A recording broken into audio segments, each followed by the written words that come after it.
What is this grafting? So grafting is a technique which we use in planting, and it takes a stem, a branch of a flower, and it must be the size of your palm, and you cut off certain nodes and then you attach with the other plant so that new branch stems out of the grafted part.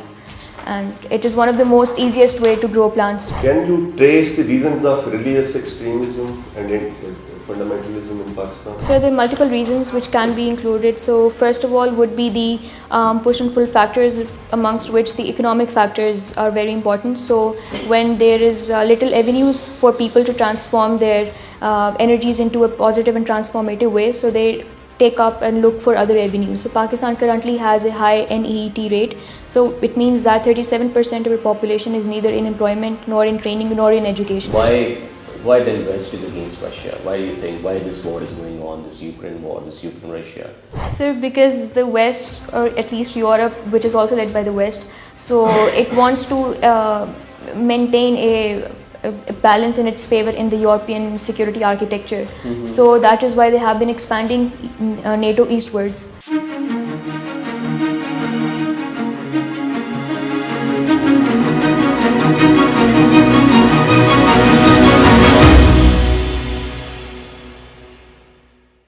Now, are you better? Thank you, sir. What are your good name is? Abira Manahal. Minal, you belong to which place?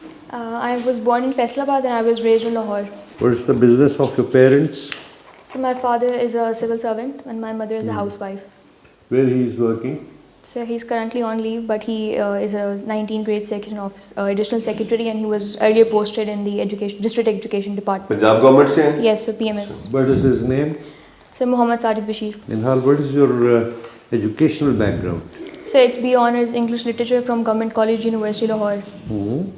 And I graduated in 2023. I was also a thrice topper. 2023? Yes, and I was also a thrice topper of my batch and participant of the English Literary Society of our department. Is that your first attempt? Yes, sir. You are Arabian. Yes, sir. What is the motto of the Arabian wo jo likha hota hai aapke bag pe? Sir, it's the emblem is of fire, so it's sort of. No. Uske niche It is a torch. Teen. So it is, as far as I can remember, it's a torch light. So it's a torch. Yes. Torch ke niche तीन लफ्ज लिखे हुए. Yes, sir. I cannot recall at the point. Sir. Courage to know नहीं सब. Courage to know. Yes. तो you are Ravian, तो बड़े गौर से नहीं पढ़ते इन चीजों को. Sir, I'm skipped out of my mind currently. And what are your hobbies? So they include book reading, gardening, and playing badminton with my sister during the weekends. Book reading, gardening, and badminton with my sister. Badminton. Okay.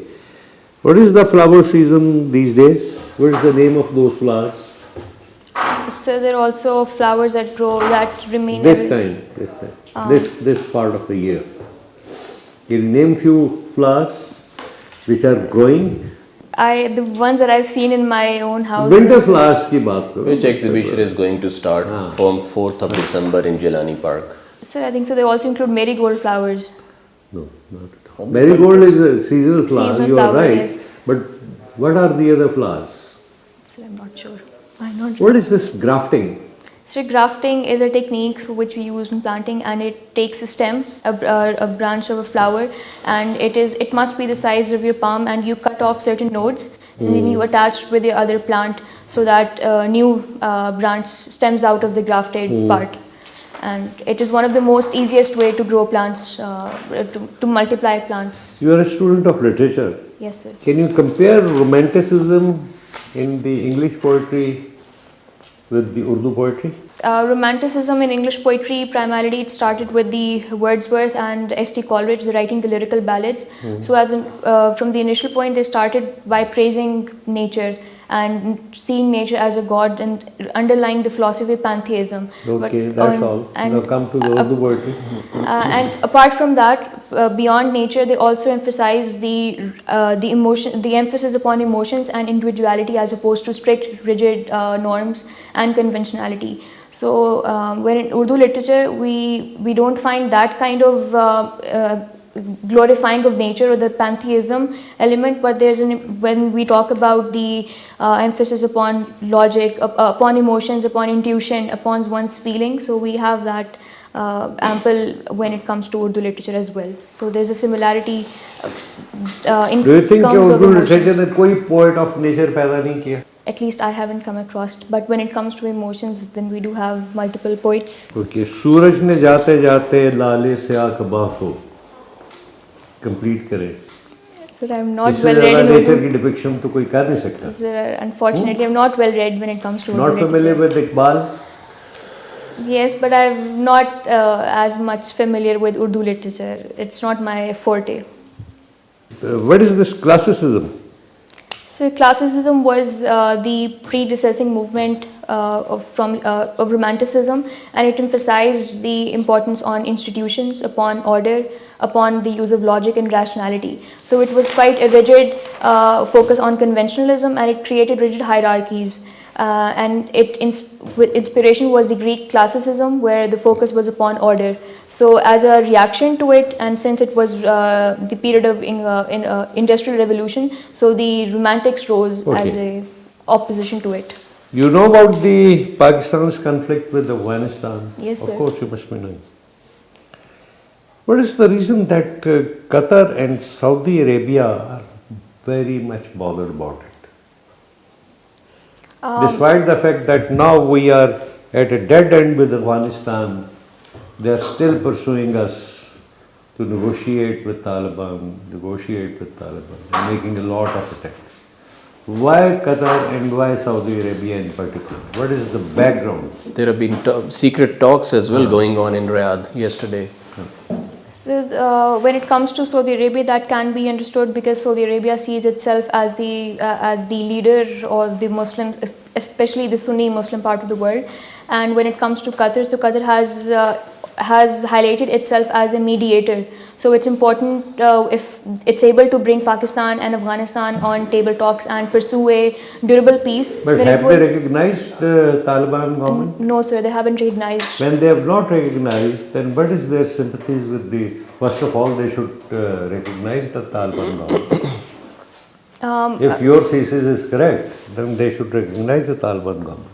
So they're not recognizing. The recognition has, I think so. It doesn't have to do anything with their other rationale behind their pursuing negotiations, because it leads to if the things don't go well between both countries, so it will not only be bad for both Pakistan and Afghanistan, but also incur regional instability. That would not be in line with the economic situation and also with the economic ties that we're establishing with Saudi Arabia. And secondly, the reason why I believe Saudi Arabia has not recognized. Okay. This is about these two countries. Yes. But what about the Turkey, its role in the present conflict? So Turkey has also been making Why Turkey is interested in Taliban? Why they want to protect them?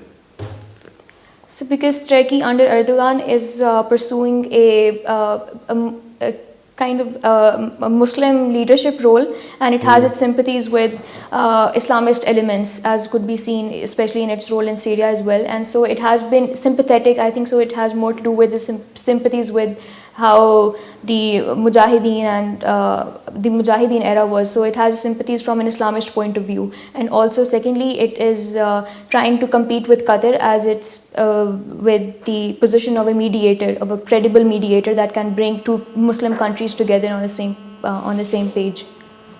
So, yesterday in the National Assembly, we heard about the talk about governor rule, imposition of governor rule in KPK.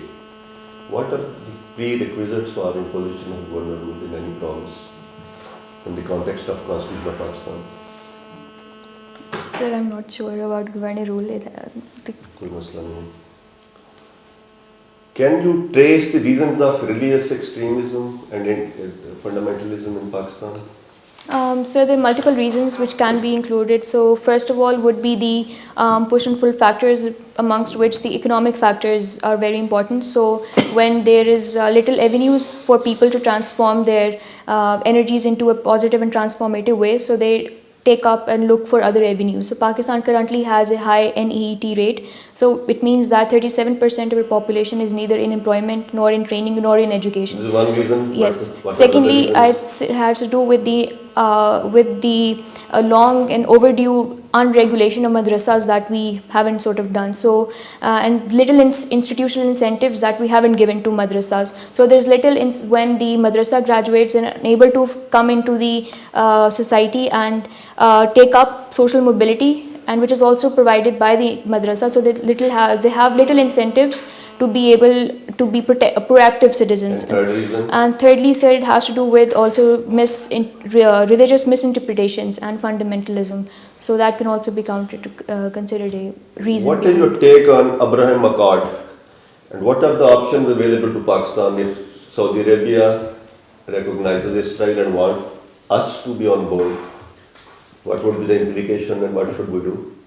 Sir, Abraham Accords, I believe the reason I believe they were not a durable or a sustainable solution to the Gaza and Israel problem, because the political constituency that is Hamas, that was ignored. So, but the question is different. Focus on the question. So it was about what is your take on Abraham Accords? So I believe it wasn't durable from the very start, because Hamas as a political constituency, whether we agree with it or not, was ignored. So history proves that if the political constituency is ignored, so... Come to the part B of my question. Yes, and if, sir, Saudi Arabia, if it signs Abraham Accords, but it is contingent upon establishing a Palestinian statehood. So if Saudi Arabia recognizes it, it will put and Pakistan ask us to, as a yes, friend, it will as put, allies, yes, it will ask to be on board. Yes, it will put Pakistan in a catch-22 situation. So it will be, first situation would be the economic incentives, and also because we have economic partnerships ongoing with Saudi Arabia, and our economic situation does not allow us to be able to be strategically autonomous in terms of foreign policy decision makings. So that will be putting in a difficult situation. At the same time, the other situation would be the domestic backlash that we might face. My last question. You want to, you are aspiring to become a civil servant. What is ailing Pakistan's bureaucracy? So there are multiple factors that have been ailing Pakistan's bureaucracy. The first is that there is no tenure protection when it comes to the bureaucracy, and secondly, there is political interferences. So that leads to a clash of interest as well. So the elite capture, or that could be called the elite mess that we have, where competing elites influence the policy making, so etc. you are exonerating the civil servants totally. The bureaucracy itself is another part of the elite system. So there is competing interest that also ails the bureaucracy from performing well. And thirdly, sir, we don't have the pressures that the bureaucrats face. That could also be considered as an impediment, and the other reasons could be that we have digital gaps when it comes to our bureaucracy. So we're still a pretty much a red tapeism sort of bureaucracy. Thank you, sir. All right, Abira, so you have opted for European history.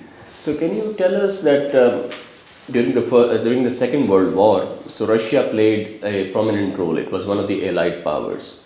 But yet we see that right after the World War II, all of the Allied powers, for example, the US and the West, UK and the West, they turned against Russia, right? So what were the causes? Why it happened? And it is basically, the rift is present at present as well. So what are the causes? So the first reason was that a common enemy had been eliminated. So it was more likely a marriage of convenience between Russia and between the Allied powers. So they were competing against the combined forces of Nazism and fascism in Europe. So when the common enemy had died, so they fell apart. Secondly, it had to do with the ideological clash. So Russia or USSR was representing communism and the Western Bloc was representing capitalism. So ideological differences are very hard to bridge a gap between such differences. And thirdly, sir, as in any great power rivalry, the need to stretch your influence and to be able to have a hegemony was also the factor behind the division between the two blocs. Okay, I understand. It's a good answer, but can you tell us that why couldn't West, led by the US, include Russia in the Marshall Plan as well. Why did they exclude Russia? Why did they exclude Russia even during the 1960s and 70s? Even when they made rapprochement with China during the 1970s, it's a communist country as well. Why not Russia? So because I believe, well, China was only starting as a country, but Russia was already an empire, and as the West had its own empirical ambitions, so Russia also had empirical ambitions as well. Imperial ambitions. So when there's a great power rivalry, so of course, as any one bloc would not like the other bloc to be included, or to have a predominance over it. So that is why I believe it was not included in the Marshall Plan. And also Russia... But this argument is the same. I mean, this argument from the West that Russia has some, or Putin has some revanchist claims, revisionist claims that he wants to build the Russian empire again. No, sir, I don't agree with that. Yeah, so you don't agree with that. So why, because Putin never said that, and Russia never said that. So why then West is against Russia? Why do you think, why this war is going on, this Ukraine war, this Ukraine-Russia? Sir, because the West, or at least Europe, which is also led by the West, so it wants to maintain a balance in its favor in the European security architecture. So that is why they have been expanding NATO eastwards, in order so that Russia cannot expand backwards. And that is also the reason why, again, Putin's main reason behind invading Ukraine was that to stop the eastward expansion of NATO, and to make Ukraine as a buffer as a buffer state, especially the Crimea and the Donbas region, since it saw it as an existential threat, not just an ordinary threat. So just final question, what is this 19-point formula which is being propagated by President Trump now? So it was initially a 28-piece formula, now it has been reduced to a 19-piece formula. So the 4 to 5 essential features of it. So the first, it says that it wants to establish it is tilted in favor of Russia in the sense that it wants to compromise on Ukraine's territorial integrity. So it says that the Russian annexation of Crimea and Donbas should be accepted, whilst also freezing the current frontline hotlines such as in the Zaporizhia region and Kherson region. Secondly, it also wants to reduce the strategic autonomy of Ukraine as a state. So it says that its military personnel should be capped to 6 lakh, and then the elections should be conducted within 100 days of signing the deal, and then it should be constitutionally renouncing its ambitions of joining NATO. And thirdly, sir, an important feature of it is that it provides certain guarantees. The US provides certain guarantees, but at the same time there's no binding nature of such guarantees, and history proves, as the Budapest Agreement was also an agreement between Russia and Ukraine, that without binding security guarantees, Ukraine will only be So Professor Mearsheimer says that these security guarantees which are being promised, it is tantamount to Ukraine joining the NATO. So Russia will never accept that. Yes, what do you say? Yes, sir, and that is why they're both I believe, as his own analysis says, that there needs to be a compromise, and Ukraine is not an active agent. It's only a piece in the chess of great power rivalry that is between Russia and US. Thank you, Abira. What is this, where is this cold desert? Sir, I believe it's in Russia. It's in Russia, I believe. It is in Pakistan. It's in Pakistan, sir. Where it is? Sir, I cannot... And it's also a very high altitude desert. It's in northern areas. Northern area में किधर है? This is. Skadruga Sudan? Yes. Thank you, beta. Okay, sir.